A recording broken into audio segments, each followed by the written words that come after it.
ભાઈ આવ હા ભાઈ હા ના કોઈ ખબર વછરા રાતે ખબર જબરજસ્ત વછરા પડે જબ્બર આવ્યો અલ્યા પાણી તો કેટલું બધું ભરાઈ ગયું તને તે રમભાઈ જસી ચેવડી આટલું બધું પાણી છે એનું કરશું ખબર હા મોય થઈને જીતા ના હોય તો મોય થઈને જઈએ આપણે તો આબુ છે એટલે જવું તો છે જ ત્યાં આપણે જવું તો પડશે જ જવું પછી તને આપો કન દર્શન કરવા આવે છે જોગણીમાનું મંદિર છે ત્યાં રાગે રાગે જે મેં ગુબાઈ ના જોડો હમણાં ભાઈ વાહ વાહ વાહ રાગ રાગ રાગ રાગ પેન્ટ બેટ અધર ચડાવી દેજો હા રસ્તો સારી છો હું આવું ફરીને આવું ને ભાઈ બહુ તો ચપ્પલ લઈ તો ચાલશે મારે હા બરોબર છે હા હેલો થોડા ના પાડ્યા ગાડામાં ના પડીએ ને ભાઈ હા બરોબર હાથ પકડો છો ના ભય ના પડો આપણે નમસ્કાર જય માતાજી પણ મારા નવા બ્લોકમાં તમારું હાર્દિક હાર્દિક સ્વાગત છે.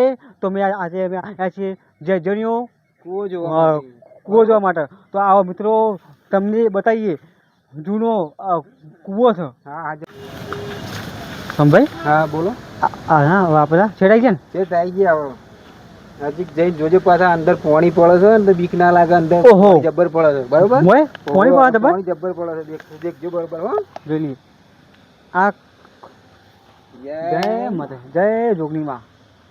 તો મિત્રો આ છે મારું જોગણીમાંનું જૂનું મંદિર છે મારા જૂનું.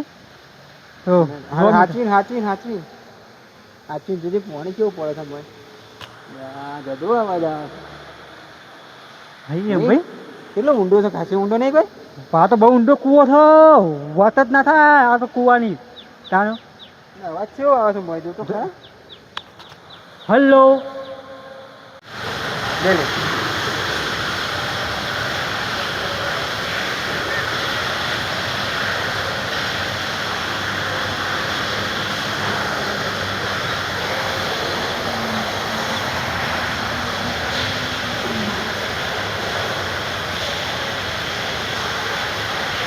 બરોબર અને પાણી કદી ઉપર આવતું નહીં અને જોવા માટે તો કેટલા બધા હાઉસ અહીંયા બહારથી બધા ગાડીઓ લઈને આવે છે જોવા માટે પિક્ચર જૂનો કૂવો કહેવાય. જૂનો એટલે બહુ જૂનો કૂવો છે બરોબર અને આનો ઇતિહાસ તો તમે જાણે નહીં હોય.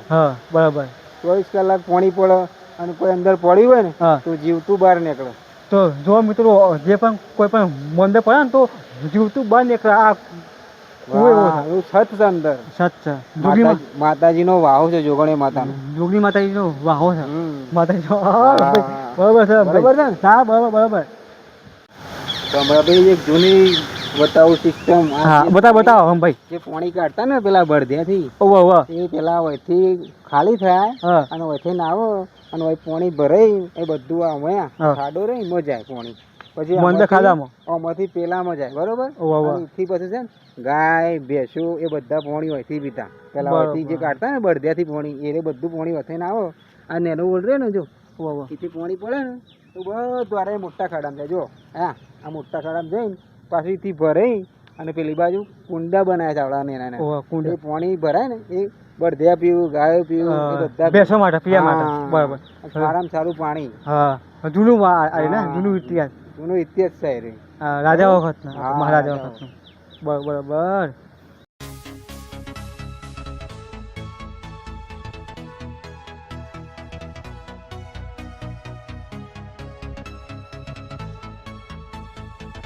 વર્ષો જૂનો કૂવો છે અમારા ભાઈ બરોબર અને આની જે પાણી ખેંચવાની સિસ્ટમ છે ને તમે જુઓ ખાલી કોટો વાગ્યો જોઈને જુઓ આટલાથી તમે પહેલા જૂની જમાનાની સિસ્ટમ એવી છે ને તમારે પાણી ખેંચવું હોય ને તો અહીંથી તમે ખેંચી શકો બરોબર એ જમાનામાં આ બધું ઝાડ બાળ હતા નહીં પણ વરસાદના લીધે ઝાડ ને બાળ બધા ઉગી ગયા છે અને જૂની આ એકદમ જૂની ઓબલી સારી જૂની ના જે વખત બહુ જૂનો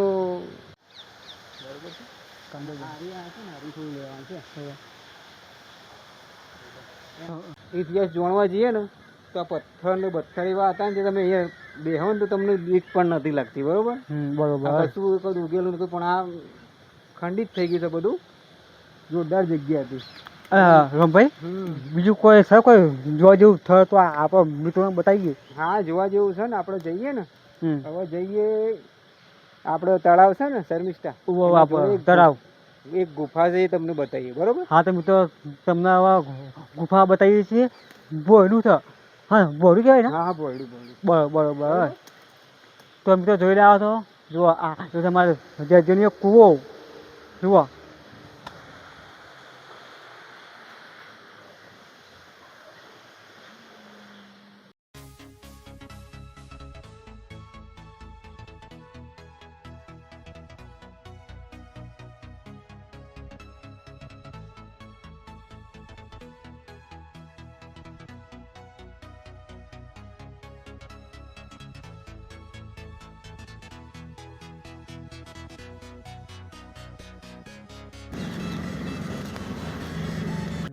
ચક્ર પાણી હનુમાન દાદા બરોબર મંદિર. ચાલો આપણા ભાઈ ગેટ ખોલો ચાલો.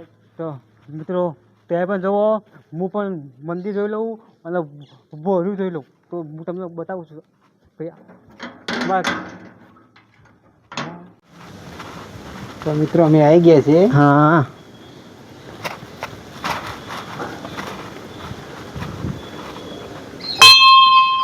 જય હનુમાન દાદા.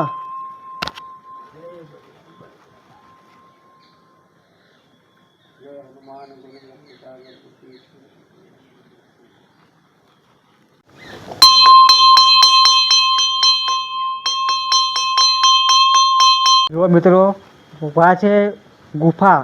તે આ ગુફા તો હાલ તો બંધ છે પણ તમને અમે બતાવીએ તમને બરોબર. જુઓ જય ભોગા મહારાજ.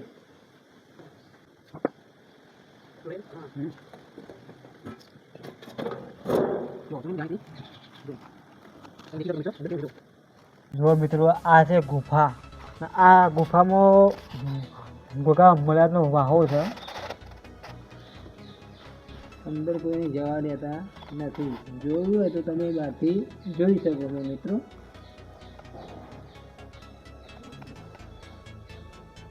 થોડું લબ કરી દે ગાડી અંદર.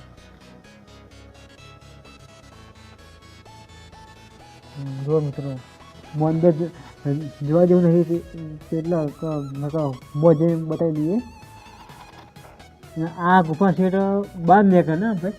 હા બહુ દૂર તો નીકળે અત્યારે તો ખંડિત થઈ ગઈ છે. બાકી વડનગર બહાર નીકળતી હતી.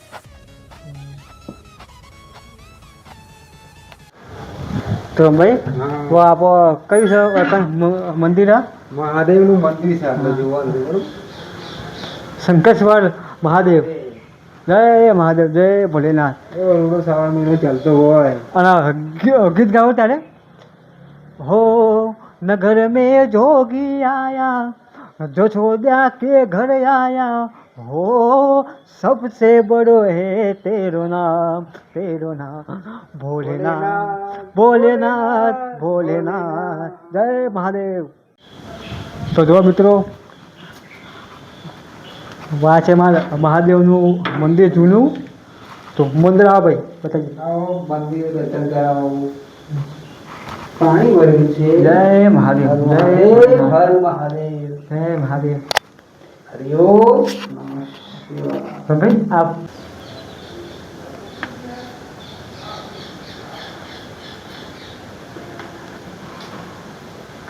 તો જુઓ મિત્રો આ છે મારે વર્ષો જૂની મૂર્તિઓ.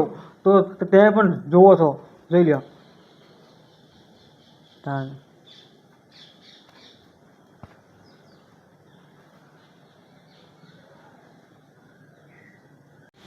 તો મિત્રો હવે તમે મંદિર જોઈ લીધું, ગુફા જોઈ લીધી, મહાદેવનો તમે દર્શન કર્યો. તો હવે અમે જઈએ છીએ સપ્ત ઋષિ જવાનું. 7 ઋષિ કહેવાય છે. 7 ઋષિ કે ત્યાં આગળ ઋષિ મુનિઓ તપ કરતા છે બધું. હા બધા ઋષિઓની મૂર્તિ પણ બનાવેલી છે તે આગળ બરોબર. તો આપણે તમને દર્શન કરાવીએ ઋષિઓના પણ બરોબર. ચલો તો જુઓ મિત્રો આ છે અમારું 7 ઋષિઓનું બોર્ડ. તો જુઓ ત્યાં પણ જુઓ બોર્ડ માર્યું છે. તો હવે તો જઈને હવે તમને લાઈવ બતાવીએ છીએ. તો આગળ 7 ઋષિઓ તો આવો કે એવું અભરેલું છે. અગ્નિવલ્લભ ઋષિએ 7 ઋષિને મંત્રથી પેદા કર્યા, ભૈરવની થૂણી આપી અને એનો જૂનો આશ્રમ નામ મહાદેવ. એ ઇતિહાસ એવું કહે છે. અને તો તપોભૂમિમાં તપ કરવા બેસતા અને ઓય એક જરૂર હતો તે નહીં અહીંથી ઉતર્યું ઓયથી નહીં અને ઓય પૂજા કરીને તપોભૂમિ જોય અને પાછા તોથી નહીં ના આવે એટલે સંધ્યા આરતી ઓય આઈને થતી. હા બરોબર. હા એટલું હોભરેલું છે. કારણ એ વખતે ઇન્દ્રના ઘરની કામદેવું ગાય દૂધ આપવા આવતી જ ન. ગાયો ગાય એક જ હા. કામદેવું ગાય ઇન્દ્રલોકમાંની ઋષિઓને દૂધ આલવા આવતી.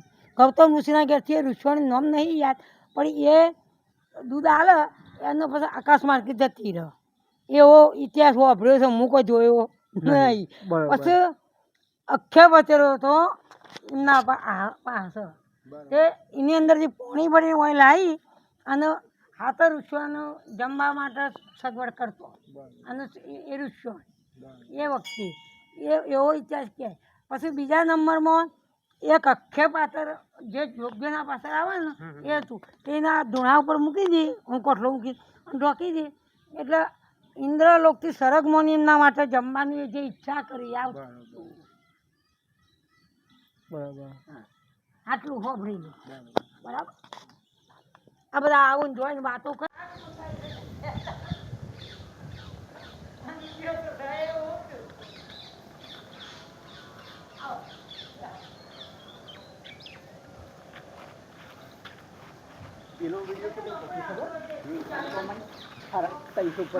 જો મિત્રો આ 7 ઋષિની મેં તમને પહેલાં વાત કરેલી ને એ તમને લાઈવ દર્શન પણ કરાવી દઉં બરાબર. અહીંથી જોઈ લો મિત્રો આ બધા ઋષિ છે ને 7 ઋષિ છે બરાબર. અને આગળ જોવા જઈએ ને મિત્રો તો જે એમના શિષ્ય કહેવાય ને એ આ બધા શિષ્ય એમના છે બરાબર મિત્રો. જોઈ લો તમે.